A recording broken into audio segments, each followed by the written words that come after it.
अब अगर आप देखें कि ये जो US, UK, Canada, Germany, France, Italy, Japan ये जितने भी ममालिक हैं along with this European union as well, ये इन चीज़ों पे काम कर रहे हैं जहाँ पे वो समझते हैं कि हमें किस तरह इस वक़्त रशिया को जो है वो एंगेज करना है।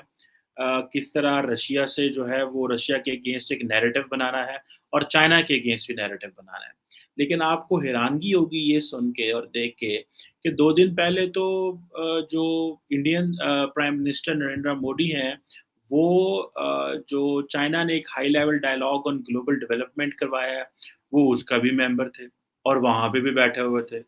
वो उससे पहले जो ब्रिक्स की मीटिंग हुई जहाँ पे रशियन प्रेसिडेंट व्लादिमीर पुतिन थे और बाकी Brazil, south Korea, south Africa और बाकी जो चाइनीज़ थे वो बैठे हुए थे और वो टोस्ट कर रहे थे जनाब कप जो था और एक फ्रेंडशिप और इसकी बातें हो रही थी। इधर जो है वो इंडियन प्राइम मिनिस्टर जो है वो यूरोप आ गए हैं और यहाँ पे आके वो बैठ के तो वो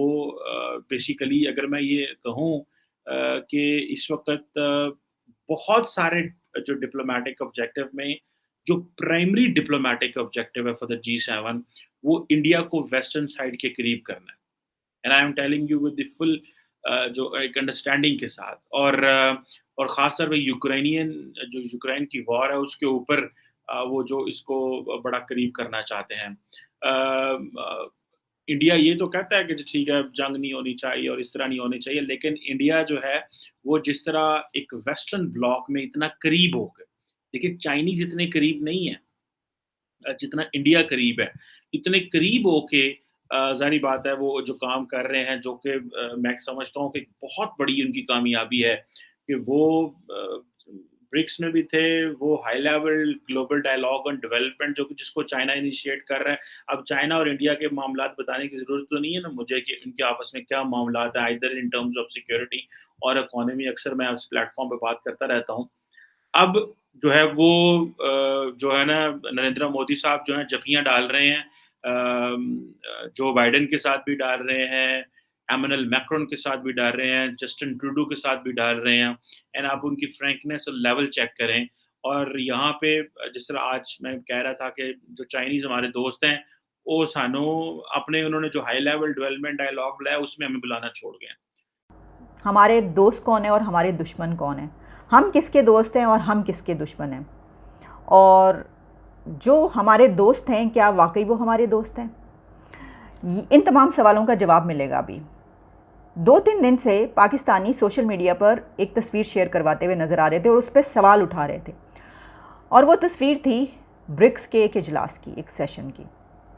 और उस पर सवाल ये उठाया जा रहा था कि पाकिस्तान कहाँ है, पाकिस्तान इस सेशन में क्यों नहीं शामिल हुआ,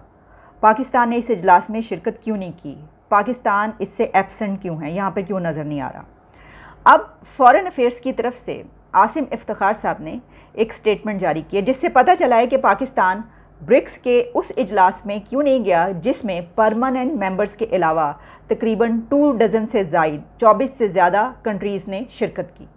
एक हाई लेवल डायलॉग था ये ब्रिक्स का, जिसमें 24-25 कंट्रीज़ शामिल हुए। वो कंट्रीज़ के जो उसके मेंबर नहीं हैं लेकिन फिर भी उनको शामिल किया गया, लेकिन उसमें पाकिस्तान को इन्वाइट नहीं किया गया।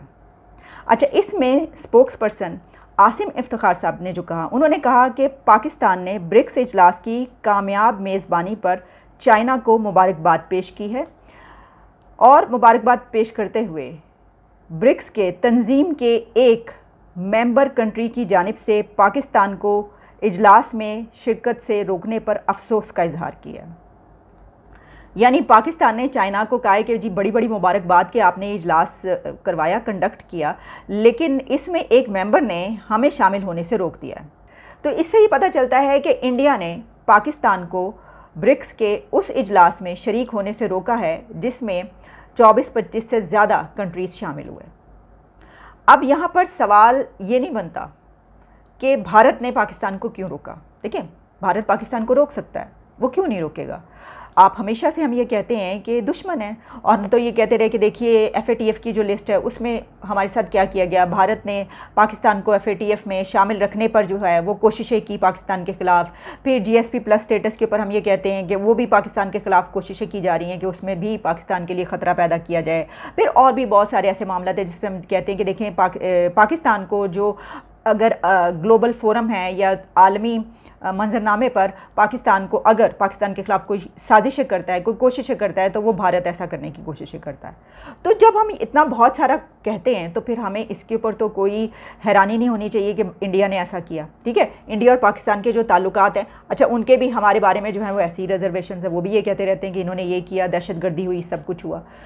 सवाल ये नहीं है, सवाल असल में क्या बनता है, सवाल ये बनता है कि चाइना ने इंडिया की बात मान ली और पाकिस्तान को उसमें नहीं बुलाया इस इजलास में,